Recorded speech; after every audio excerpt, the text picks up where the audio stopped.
Hello. Recall that cryptography can be used for encrypting information that is sent from a user Alice to a user Bob. So this encryption helps in ensuring that intruders, say Trudy, are not able to read the messages sent from Alice to Bob. We now discuss some mathematical background for cryptography, and in the following classes we will discuss principles of cryptography. We start with modulo arithmetic. So let d be an integer and n be a positive integer. Suppose q is the quotient obtained from dividing d by n, and let r be the remainder obtained when d is divided by n. So we can write the relationship between d, n, q, and r in the following way. D is n multiplied by q plus r. R is greater than or equal to 0 and is less than n. So this is the dividend d, and the divisor is n, q is the quotient, and r is the remainder. We say that d is equal to r modulo n if the remainder obtained from dividing d by n is the same as the remainder obtained from dividing r by n. As an example, in this equation we can see that d and r are equal modulo n. So if d is divided by n, then the remainder is r, and obviously if r is divided by n, then the remainder is r. So d and r are equal modulo n. Another example is consider the numbers 13 and 23. These numbers are equal modulo 10. The remainder when 13 is divided by 10 is 3, and the remainder when 23 is divided by 10 is also 3. So these numbers are equal modulo 10. So this is expressed as r equals d mod n. Now a claim is that for given values of n and r, there are an infinite number of d comma q pairs that satisfy equation 1. So if we are given n and r, then we can find an infinite number of d and q which satisfy this equation. That is because if a particular d satisfies this equation, then d plus n also satisfies that equation, d plus 2n also satisfies this equation, and so on and so forth. As an example, let n be 10 and r be 3. Then 13, 23, 33 and so on all satisfy this equation 1 with corresponding quotients being 1, 2, 3 and so on. In fact, each element of the following set satisfies equation 2. So consider this set consisting of elements which are listed here, minus 37 and the elements before it, for example minus 47, minus 57 and so on, and so forth up to 23, 33, 43 and so on. So all of these satisfy equation 2. Any two numbers in this set are said to be congruent modulo 10, and the set itself is referred to as a congruence class. Now a simple fact is that if two integers are congruent modulo n, then they differ by an integral multiple of n. A proof of this fact is as follows. Suppose a mod n is r and b mod n is r. So a and b are two integers which are congruent modulo n, since they have the same remainder when divided by n. Now we have to show that the difference between a and b is an integral multiple of n. So let's find out a minus b. First we write, by definition of modulo operation, we can express a as n times q1 plus r and b as n times q2 plus r, where q1 and q2 are some integers which are the quotients. Now let's take the difference of a and b. If we subtract these two equations, then we get a minus b equals n times q1 minus q2, because r cancels off. So from this we can see that the difference between a and b is an integer multiple of n, since q1 and q2 are integers. So hence this proves the fact that if two integers are congruent modulo n, then they differ by an integral multiple of n. Here are some simple properties of modulo arithmetic which are left as an exercise. The claim is that for arbitrary integers a and b and n greater than 0, a plus b mod n equals a mod n plus b mod n the whole mod n. Similarly, for subtraction, a minus b mod n equals a mod n minus b mod n the whole mod n. and for multiplication, a multiplied by b mod n equals a mod n times b mod n the whole mod n. These properties are easy to prove, and a simple exercise is to verify that these properties are true. Next, we review the concept of greatest common divisor or GCD. Given two non-negative integers a and b, we say that a divides b, and this is denoted by a bar b if there exists an integer x greater than or equal to 1 such that a times x equals b. So, a bar b denotes that a divides b. In this case, a is said to be a divisor of b. Now, the definition of GCD is the following: if a divides b and a divides c, and there is no integer a prime greater than a such that a prime also divides b and a prime also divides c, then a is referred to as the GCD of b and c, and this is denoted by a equals GCD b comma c.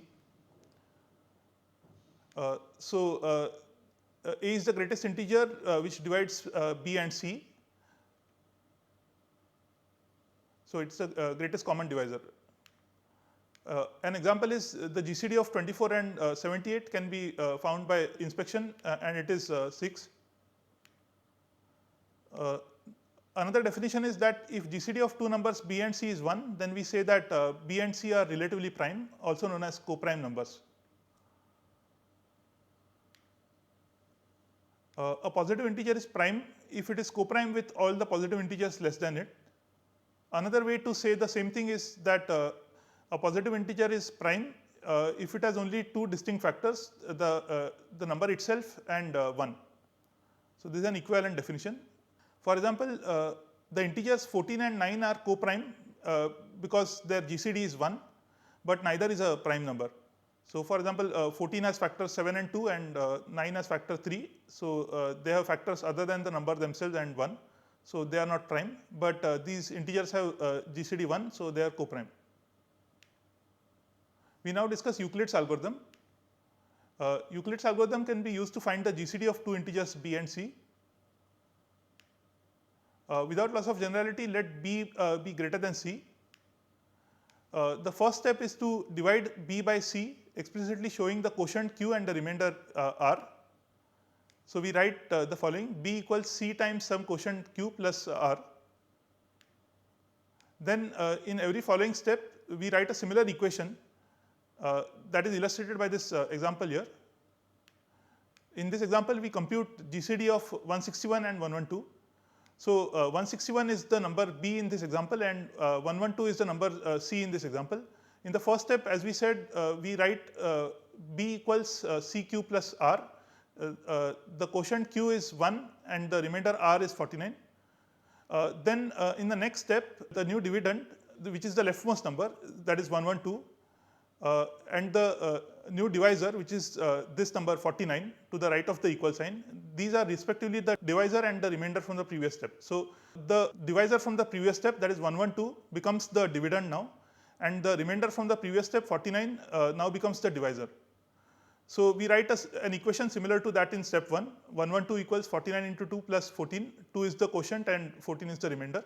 Then again the divisor 49 now becomes the dividend in step 3, and the remainder 14 becomes the divisor in step 3, and we write a similar equation and so on and so forth. Then again 14, which is the divisor in step 3, that becomes the dividend in the next step, and 7, which is the remainder, becomes the divisor in the next step. So, we continue this process. It is easy to verify that the sequence of remainders keeps on decreasing.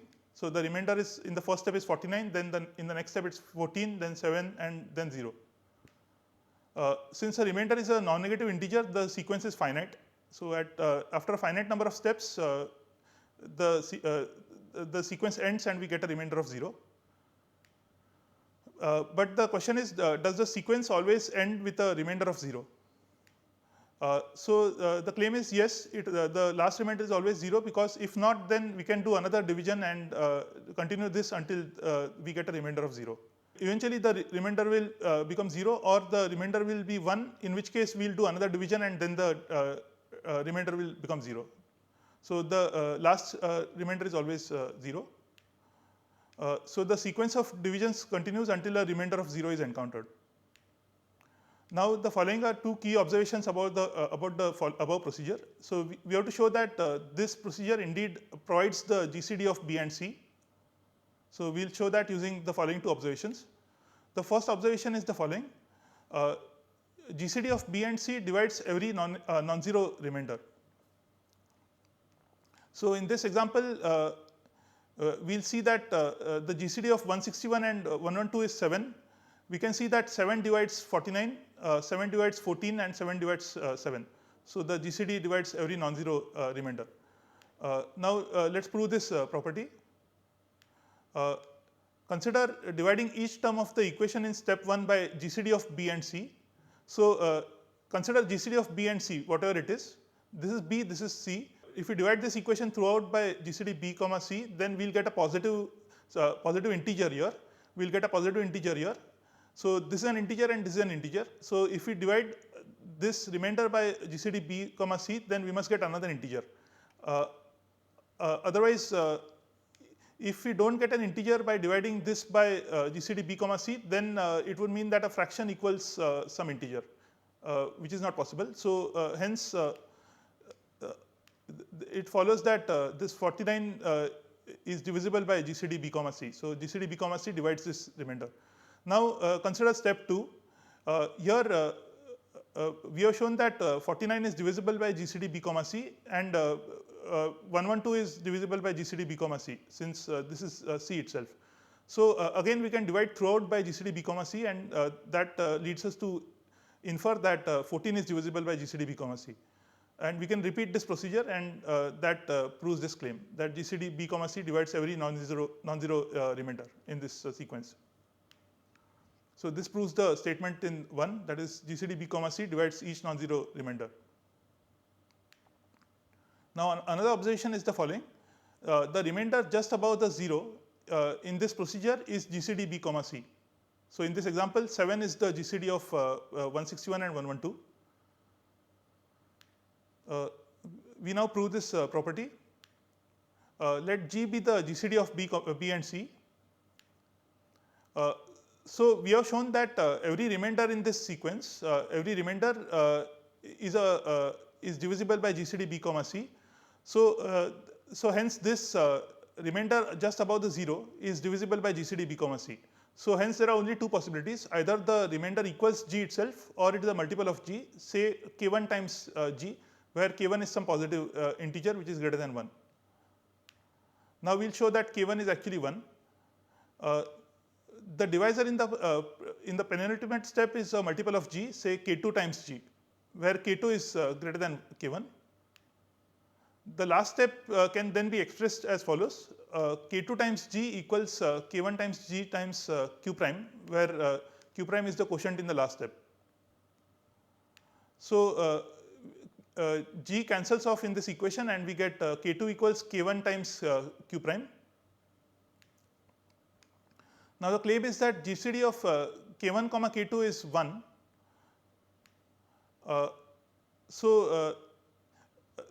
To see this, if the GCD of K1 comma K2 is not 1, if it is greater than 1, then GCD K1 comma K2 into G divides both the remainder and divisor in the penultimate step. So in this example, GCD K1 K2 times G divides 14 as well as 7. And hence, dividing this equation throughout by GCD K1 K2 by G, we get that GCD K1 K2 times G divides 49 as well. And again, then in this equation, GCD K1 K2 times G divides 49 as well as 14, so it divides 112 as well. And then in this equation, it divides 112 and 49, and hence it divides 161.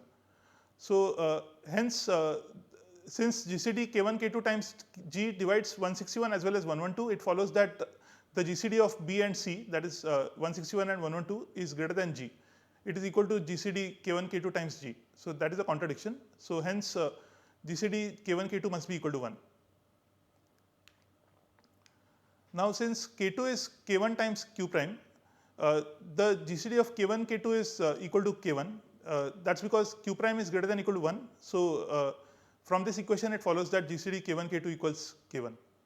Now since GCD K1 K2 equals K1 and GCD K1 K2 also equals 1, it follows that k1 equals 1. So, hence this claim is true that the remainder just above the 0 is GCD B comma C. So, hence we have proved that Euclid's algorithm indeed finds the GCD of numbers B and C. So, this sequence of steps to compute the GCD of two integers is called Euclid's algorithm.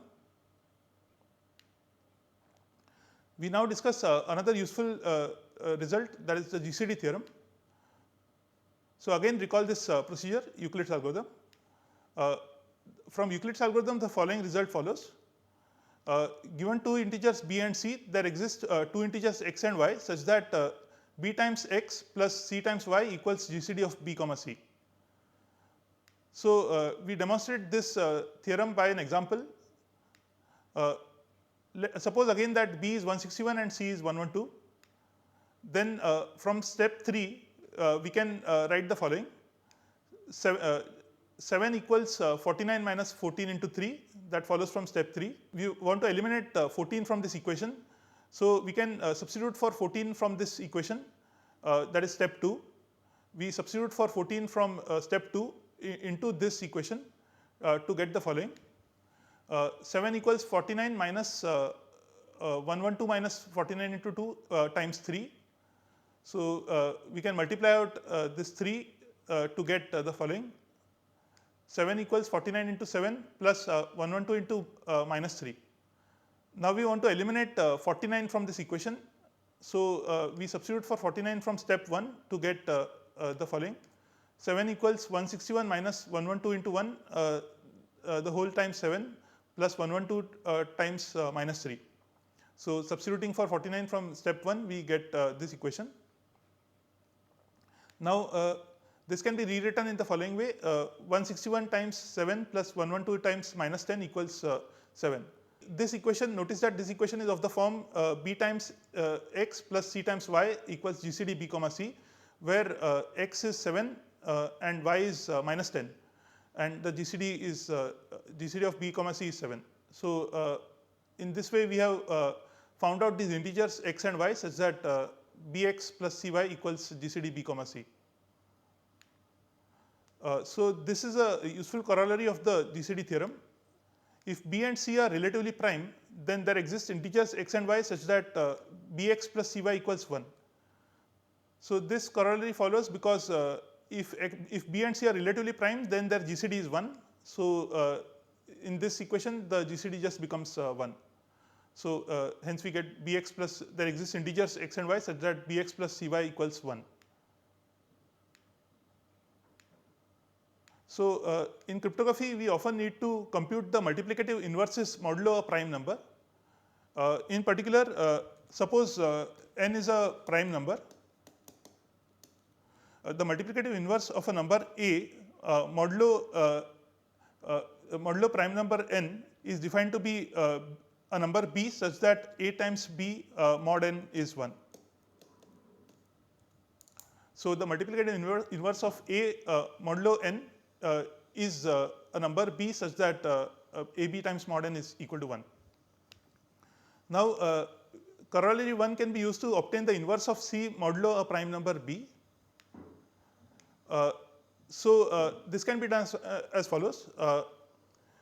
Since Cx differs from 1 by an integer multiple of b, Cy equals 1 modulo b.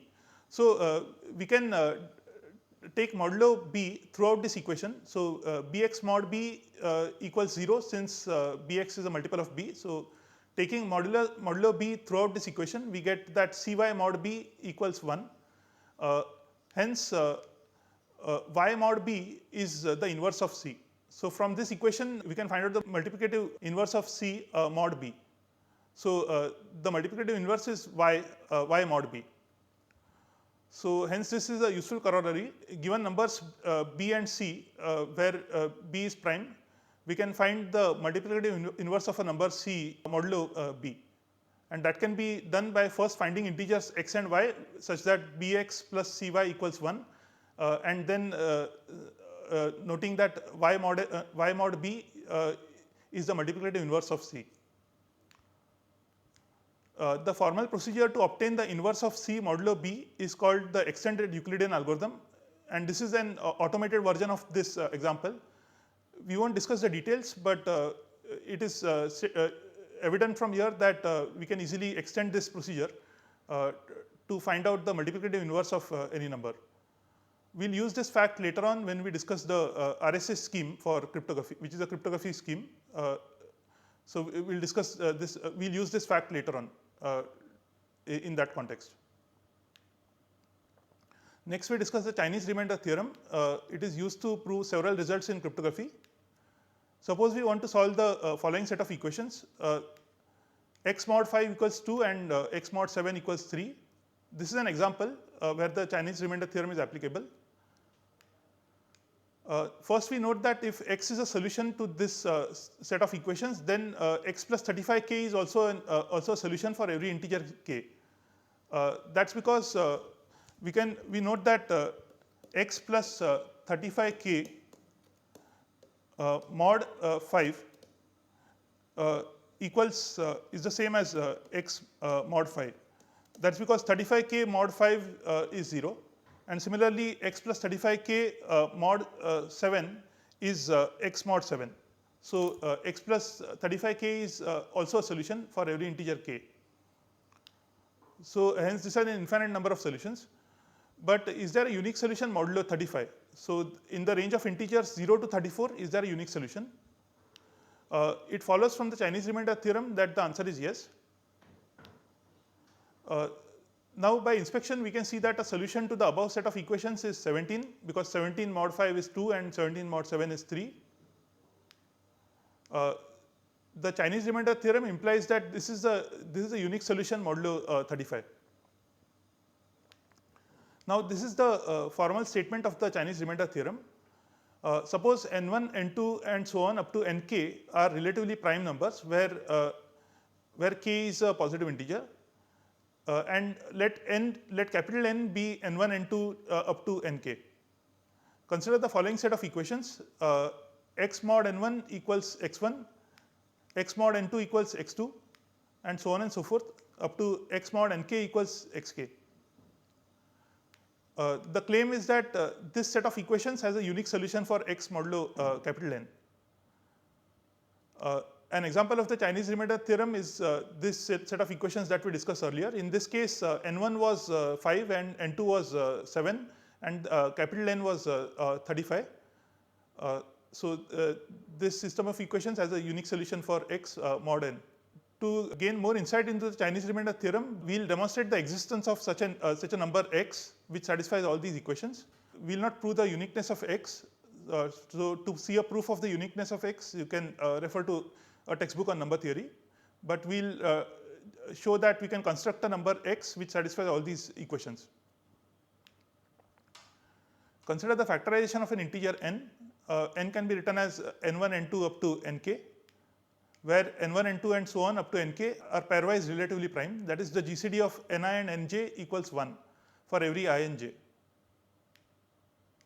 Now let Zn denote the set of integers 0, 1 up to n minus 1.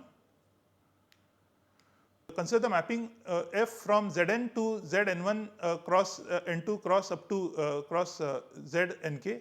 This mapping is defined by fx equals x mod n1 comma x mod n2 up to x mod nk. Here x is between 0 and n, and f of x is the set of remainders that are obtained by dividing x by n1, n2 up to nk. Here's an example. Let n be 30 and suppose n1 is 6 and n2 is 5. The function f of I for values of I between 0 and 30 is shown below. So offline you can take a look at these values of f and verify that they are indeed true. As an example, if f of 0 is 0, 0, that's because 0 mod 6 is 0 and 0 mod 5 is 0. As another example, f of 19 is 1, 4 because 19 mod 6 is 1 and 19 mod 5 is 4. Hence, f of 19 is 1, 4. So this shows the function f for different values of I. It's straightforward to compute f of x given an x. That is, given x, we can find x mod n1, x mod n2 up to x mod nk. So this list is the function f of x. But consider the reverse. Suppose we are given a tuple in zn1 cross zn2 cross up to znk. So this tuple is the set of remainders when some number x is divided by n1, n2 and so on. So how do we get the number x whose remainders these are? More fundamentally, if we are given a tuple x1, x2 up to xk, which are the remainders when a certain number is divided by n1, n2 up to nk, then does there exist an x in the set Zn such that f of x equals x1, x2 up to xk? That is, does there exist an x such that x mod n1 equals x1, x mod n2 equals x2 up, and so on and so forth up to x mod nk equals xk? So we now show that such a reverse mapping does indeed exist. We will demonstrate the existence of an x which has remainders x1, x2 up to xk when divided by the numbers n1, n2 up to nk. Let ai be n divided by ni. Note that ni is a factor of n, hence ai is an integer for every I between 1 and k. Let alpha I be the inverse of ai in the modulo ni sense, that is alpha I times ai equals 1 mod ni. Now we are given a tuple x1, x2 up to xk. Consider the following number: x equals x1 a1 alpha 1 plus dot dot dot up to xk ak alpha k. This whole thing mod n. So x is defined to be this. We claim that f of x equals x1, x2 up to xk. So to verify this claim, first note that this quantity mod ni equals xi. So it is easy to verify that this x mod ni is the same as this quantity mod ni, because n is a multiple of ni. Now the claim is that this mod ni equals xi.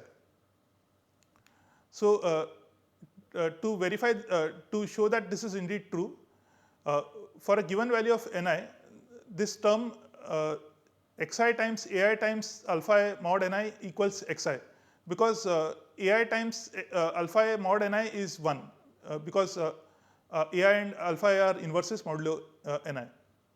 So one of the terms, the ith term in these parentheses, that the ith term mod ni equals xi, and the other terms have this form: xj times aj times alpha j mod ni, where j is some number other than I. So they are each 0 because by construction each aj has ni as a factor. Recall that aj is n divided by nj. So aj is n divided by nj, and recall that n equals n1 up to nk. So hence it follows that aj has ni as a factor. So in summary, this x which is defined in this way, this has remainders x1, x2 up to xk when divided by the integers n1, n2 up to nk. So this because of this result, we have proved a part of the Chinese remainder theorem, that is, there exists an x which has remainders x1, x2 up to xk corresponding to the divisors n1, n2 up to nk. So we have not shown the uniqueness of this x, that part we have omitted. Here's an example. Let n be 210 and n1 equals 5, n2 equals 6 and n3 equals 7. So we see that n1, n2 and n3 are relatively prime. We want to compute f inverse 3, 5, 2. That is, we are given that x1 equals 3, x2 equals 5 and x3 equals 2. So we want an x such that x mod 5 is 3, x mod 6 is 5 and x mod 7 is 2. So we use the above procedure. First we find a1 equals n divided by n1, which is 42, a2 equals n divided by n2, which is 35, and a3 is n divided by n3 equals 30.